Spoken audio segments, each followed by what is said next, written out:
बहुत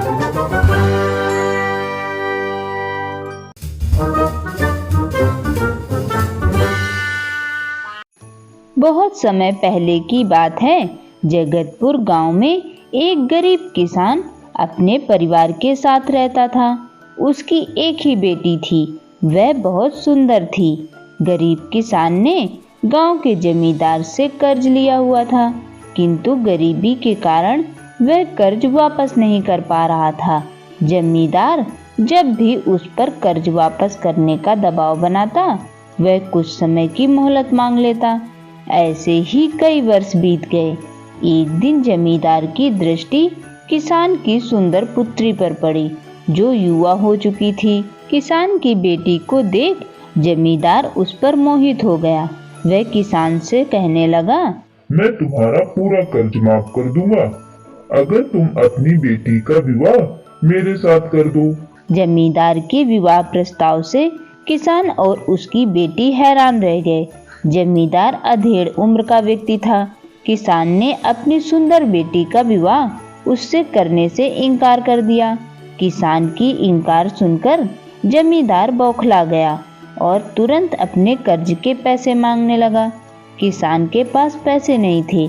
उसने मोहलत मांगी, लेकिन जमींदार ने मना कर दिया और उसे जेल पहुंचाने की धमकी देने लगा। अंत में दोनों का मसला गांव की पंचायत में पहुंचा। पूरा मामला सुनने के बाद पंच बोले, ये मामला कुछ उलझा हुआ है। किसान तो कई वर्षों से कर्ज चुका ही नहीं पा रहा है और उसकी स्थिति को देखते हुए लगता नहीं है कि वह कर्ज चुका पाएगा। बेटी का विवाह वह जमींदार से करना नहीं चाहता। ऐसे में बहुत सोच विचार कर हम ये फैसला किसान की बेटी की किस्मत पर छोड़ते हैं। पंच आगे बोले, ये जमीन पर काले और सफेद कंकड़ पड़े हुए हैं। जमींदार इन कंकड़ों में से 2 कंकड़ उठाकर 2 थैलों में रखेगा। किसान की बेटी को बिना देखे उन थैलों में से कंकड़ निकालना होगा। पहला, यदि वह काला कंकड़ निकालती है तो उसे जमींदार से शादी करनी पड़ेगी और किसान का कर्ज माफ कर दिया जाएगा। दूसरा, यदि वह सफेद कंकड़ निकालती है तो उसे जमींदार से शादी नहीं करनी पड़ेगी और किसान का कर्ज भी माफ कर दिया जाएगा। तीसरा, यदि वह कंकड़ निकालने से इनकार करती है तो किसान को जेल में डाल दिया जाएगा। पंचायत का फैसला सुनकर किसान और उसकी बेटी चिंता में पड़ गए। किसान तो बेसुध होकर जमीन पर बैठ गया।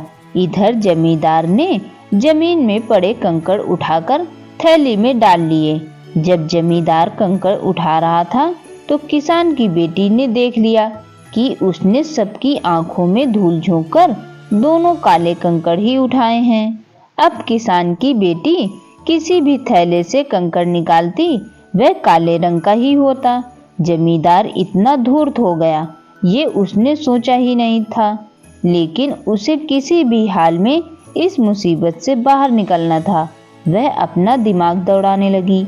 उसके सामने 3 विकल्प थे। पहला, थैली में से कंकड़ निकालने से मना कर दे और पिता को जेल जाने दे।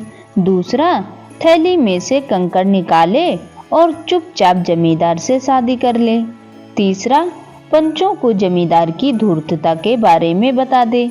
तीसरा विकल्प उसे ठीक लगा, लेकिन पंचों को बताने पर भी इस मुसीबत से छुटकारा नहीं मिलता। पंच जमींदार से कंकड़ बदलवा लेते और अंत में निर्णय उसकी किस्मत पर ही निर्भर करता। वह ऐसा उपाय सोचने लगी जिससे उसे पंचों को कुछ कहना भी ना पड़े और वह जमींदार से शादी करने से भी बच जाए। एक उपाय उसके दिमाग में आ ही गया। वह आगे बढ़ी और जमींदार की थैली में से एक कंकड़ निकाला, लेकिन उसे देखे बिना ही जमीन में गिरा दिया। जमीन में गिरकर वह कंकड़ अन्य कंकड़ों में जा मिला। हाय, ये क्या हो गया? कंकड़ का रंग तो मैं देख ही नहीं पाई और वह मेरे हाथ से नीचे गिर गया। अब मैं क्या करूं? किसान की बेटी पंचों को देखकर जानबूझकर परेशान होने का नाटक करने लगी। यह सुन एक पंच बोला, कोई बात नहीं, तुमने जो कंकड़ निकाला था अब उसे पहचानना संभव नहीं है। ऐसा करो, जमींदार के दूसरे थैले में से कंकड़ निकाल लो। वह जिस रंग का हुआ उसके विपरीत रंग का कंकड़ ही तुमने पहले निकाला होगा। सभी पंच इस बात पर सहमत हो गए। इधर ये सुनकर जमींदार के होश उड़ गए, लेकिन अब वह क्या कहता, पासा पलट चुका था। वह चुप ही रहा। किसान की बेटी ने जब थैले में से कंकड़ निकाला तो वह काले रंग का था। सबने मान लिया कि पहले उसने सफेद कंकड़ निकाला था। इस तरह वह जमींदार से शादी करने से बच गई और उसके पिता का कर्ज भी माफ हो गया।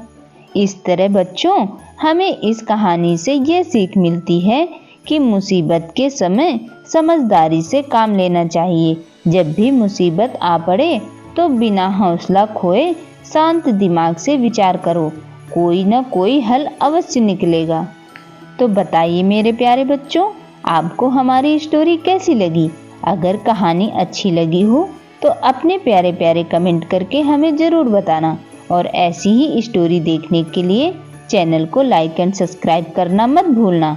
स्टोरी पसंद आए तो अपने दोस्तों के साथ शेयर जरूर करना।